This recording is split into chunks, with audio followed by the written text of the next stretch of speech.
Only a few more buildings to check out on our tour of the new and improved Driftvale City, and we are going to be able to move on to something else. I'm just gonna check this down here. Yep, that looked awfully suspicious, to be fair. I did not notice this calcium here when I first came through that bridge, but it looked suspicious enough. I said I was gonna check it out, and lo and behold, I found something. So, this NPC here says something very important. If a trainer uses knockoff against you, and you're holding a held item that is not a consumable, you will get that item back after the battle, which is good because I've been paranoid for a really long time about getting nailed with knockoff and losing my leftovers permanently and other stuff like that. Anyway, while I check out these last few buildings, there are some mistakes that I've done lately in my LP videos that I would like to correct. Yeah, imagine that, me making mistakes. It's gonna be a total shocker for most of you, but I am a human being. I make mistakes too. First is the fact that the challenge rock in near Pinwheel Forest has been nerfed to oblivion in this game. It no longer gives infinite amounts of star pieces, but instead we get stardust, which means no more very, very easy PP ups anymore. Which is one of the very few ways in which this game is a downgrade from the previous one. Oh my god, this NPC right here, I love it. She managed to sum up the whole gaming community in just one line. That was kind of amazing. But anyway, enough of that. As I was saying, yeah, Black and White 2 gives you a lot less PP ups to play with than Black and White 1. Of course, you can still get infinite amount of them. You just have to work for it. But it always struck me as odd that, PP ups have always been, such elusive items, and then they give you infinite PP ups as easily as that in Black and White 1. So I suppose it's sort of a balancing act, I guess. And this guy here just gave me a big root, which increases the HP you recover from moves like Giga Drain, Drain Punch, Leech Sheet, and even Aqua Ring and Ingrain. It increases the HP you recover from them by 30%. Now I wonder how it's going to interact with Draining Kiss, which is said to allow you to recover the entirety of the damage you inflict from the get-go. So, are you going to recover even more damage than what you inflicted? That would be kind of weird, actually. So, yeah, there's only one hotel left to check out in this place now. Man, there are barely any houses left over in this place. It's all hotels now. But yeah, another mistake that I made that I wanted to come back to was the fact that in the Entraling Forest, only the Dream Ball had a perfect capture rate. That is not true. All kinds of balls have a perfect capture rate. So, the only reason why you'd use a Dream Ball is, well, because it's given to you for absolutely free, which still, to be fair, makes it functionally superior to any other ball you can get. And is this the NPC that I'm thinking of? Yep! This NPC will want to see a Pokémon each day that knows a certain TM or HM move, and I lucked out because she just so happened to choose Strength instead of the very long list of TMs that I haven't taught anyone. So, as a result, you get a heart scale each day if you manage to show this NPC a Pokemon with the TM or HM that she wants to see, which is going to be one of your primary sources of heart scales if you're planning on using them a lot. Heart scales, of course, can be used at the Move Relearner to learn moves that have been either forgotten or that the Pokemon never knew to begin with because it was caught as at too high of a level or evolved at too high of a level. But back to what I was talking about. If you don't want to use the Dream Ball in the Entraling Forest because you think it looks lame, which it kinda does actually, then you're free to use any kind of Pokeball you wish, and the Pokeball will always catch the Pokemon without fail, regardless of what you use or when you use it. And it's a good thing that the Heavy Ball is not in this game, because I don't know if you guys know this, but if the Pokemon has a low enough catch rate and is light enough, the Heavy Ball will never be able to catch it. So if the Heavy Ball was in this game, we could have ended up with a weird scenario like a Heavy Ball managing to contain a Pokemon that it would be completely unable to catch in any other circumstances. And here I just got an Everstone, which is just as useless as ever for its intended purposes of stopping evolution, because you can just press the button to stop evolution every time anyway, so it's just a really silly item that is mostly used for breeding. I guess Game Freak realized just how useless they made this item in the first place and decided to give it a purpose that would actually be practical as opposed to, you know, as I said before, completely useless. So, this was the last hotel in Driftvale City. So now, I'm just going to show you guys that we cannot access the Pokemon World Tournament quite yet. We have to have defeated Clay at his gym first in order to be able to enter. As you can see, this guy is standing in the way, and he's going to tell us, yeah, that the Pokemon World Tournament will commence shortly, which, if you don't hurry up and beat Clay, will not be so shortly anymore, because that's the trigger for when you can access this place. But before I head to the gym, there are a few more things that I want to take care of. There's a Yancy tile right over here, as you can see. So I'm triggering it right now, and let's see what Yancy has to say. Probably nothing interesting, but if you ever want to have any kind of progress in this side quest, you are going to have to step on some of those tiles.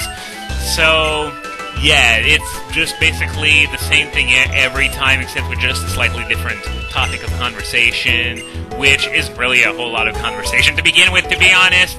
So now, I'm going to fly to Nimbasa City, and now, I didn't show it to you because, well, I was busy doing some Joint Avenue stuff, but the season changed to winter since the last time I recorded this game, so I am going to head on over to the Ferris wheel, because there is a new trainer here for me to fight. Now, as I've said before, the trainers are different depending on whether you're playing Black and White 1 or 2, as well as your gender, but the basic mechanics of this place never change. So, what's going on? I think she's mistaking me for someone else. But anyway, it's always the same thing. You fight that trainer, and then he or she takes you on a ride at the Ferris wheel. Anyway, you can still fight these trainers once every day. However, unlike the ones at the Nimbasa Sports Domes, they will not level up with how many badges you have. They're always going to stay in their low 20s no matter what you do, which might be a decent source of experience at the beginning and money as well. But as you move on into the game, as you get further into the game, it really becomes less useful. So, and she finally gets a clue that I'm not whoever she thinks I am. Yes, I did just want to battle, but we can also do the Ferris wheel.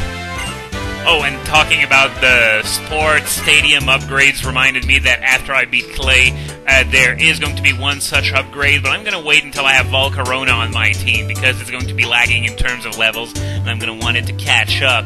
No, I think that's pretty unlikely that other people would think of us as a couple, unless, of course, they're thinking pedophilia! Okay, that just went south really, really, really quickly. Looking out the window seems dangerous. Just looking out the window seems dangerous? God, just look straight at me. You are creepy! Creepy! Woman! Just look straight at me. You like to be the center of attention, don't you? And I guess, yeah, attention whore, as I was just saying, because it just sounds like a scenario she's making up just to grab some attention, but whatever. This NPC is just way too weird, so let's just run away as fast as this bicycle will carry us. Now, on Route 16, there is another Yancy tile that I haven't triggered yet, so I'm gonna do so right now. It is right at the first corner here, somewhere around here. Yep! So, this is call number 4, I think? I kinda lost track, whatever. So, this is, once again, the exact same thing as before. I think the dialogue is a bit different if you have actual preferences input somewhere, but I don't really care either way. So now that we've done everything that we need to, we can head back over to Driftvale and challenge Clay's gym. Now this gym, I gotta tell you something about it.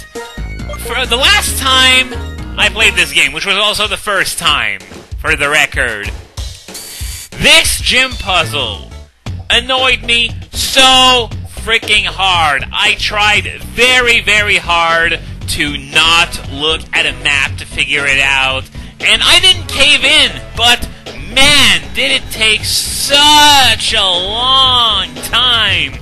So yeah, remember how I complained that 3 of the gyms so far haven't had any puzzles whatsoever?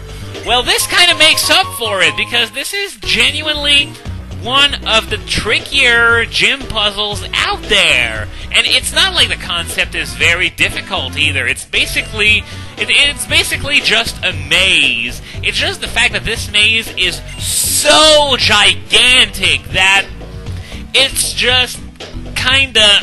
It's hard to describe, but anyway, the gimmick of this gym is, as you can see, that when you step on one of these platforms, the lights turn on, which allows you to keep track of where you've been, and good thing that's the case, because otherwise it would get even more confusing if it wasn't for those lights turning on. I mean, if all the lights were on right off the bat, it would have been... It would have... Well, I can't really decide if it would have been much harder, because at least you could see where Clay is, but at the same time, the fact that you can't even keep track of where you've been, it sort of reminds me of, remember that level in Ken's Labyrinth where there's like a cajillion doors everywhere, and keeping those doors open was the only way to really keep track of where you've been, and otherwise it's just too easy to get lost? Oh, by the way, one thing that I was thinking when I was editing one of the more recent episodes of this LP, I think it was the one where I fought that Minchino in the Hidden Grotto, and okay, if you press the switch on the elevator, you can go up a little and see the general vicinity of, where you are. But yeah, I was thinking when I edited that episode, it would kind of be fun if Sing had more accuracy. Like, maybe you remember how much, how they upgraded Hypnosis in Diamond and Pearl, and it turned out to be such a bad move because it had such a wide learn base, including some very, very good Pokémon, which pretty much made Hypnosis mandatory on everything that learned it, so they did a U-turn on that move in Platinum. But I think Sing could use an upgrade in accuracy, because if you look at its learn base, there's nothing spectacular aside from Chansey and Blissey. And, of course, the idea of Chansey and Blissey getting a reliable sleep move is terrifying, but at the same time, I think it's safe to say that they're going to be hit pretty heavily with the Nerf bat when X and Y come out, so I don't know, maybe this could be something that could happen eventually. At least it's something that I would like to happen, because Sing is just so useless as it's now that it's actually kind of silly. Anyway, that is going to be the end of this episode, so next time we're going to tread deeper into this maze and hopefully make our way to Clay without too much trouble.